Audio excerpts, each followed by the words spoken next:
Welcome back to Swathi's Kitchen Diaries. Let's make besan laddus that melt in the mouth and taste like those in sweet shops, and even tastier and healthier too. So let's prepare them at home, guys. Just follow my step-by-step guidelines and you'll be treating yourself to some awesome and delicious besan laddus that have a light crunch while eating. So let's get started.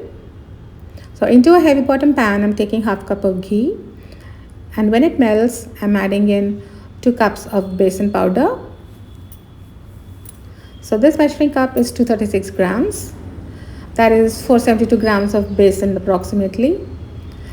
Keeping the heat on medium to low, dry roast the besan and ghee until well combined and breaking down the lumps while doing so until all the ghee is soaked up. Then add 1 tablespoon of ghee and continue roasting. So we are going to add ghee in batches. The ghee has got all soaked up, so I'm adding in another tablespoon of ghee here. Adding ghee in batches helps us in having control over the texture so that it doesn't turn runny. Now continue roasting and take help if needed, but don't leave it unattended.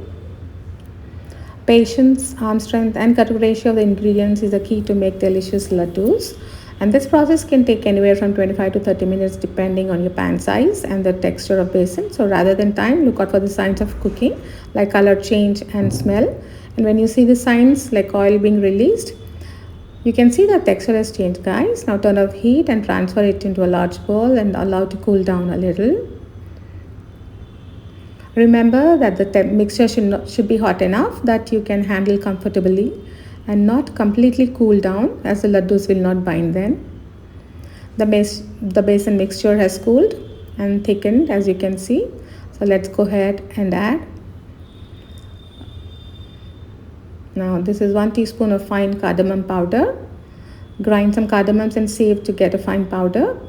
Now the most important, this is demerara sugar or burra sugar, and this is what makes all the difference by lending a light crunch to the laddu. So this is 1 cup of sugar, and this is homemade burra sugar that I prepared at home, and I'll explain how you can do it too. So check the description box for details, or you could go ahead and use store-bought one.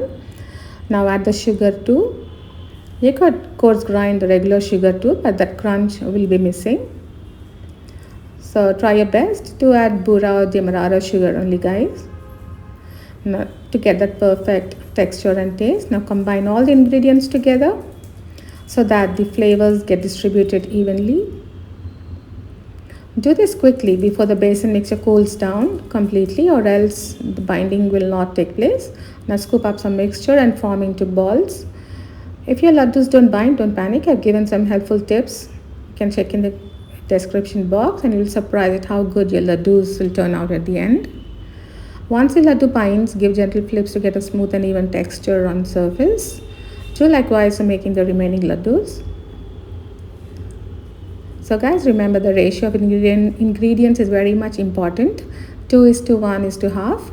The amount of sugar should be half the amount of besan, and the amount of ghee should be half the amount of the sugar used. So if you keep this in mind, then trust me, you'll never go wrong in preparing these besan laddus. Garnish with nuts of choice and treat yourselves and your families to some amazingly delicious besan laddus, and that too halwai style. Do subscribe if you liked it, guys, and thanks for watching.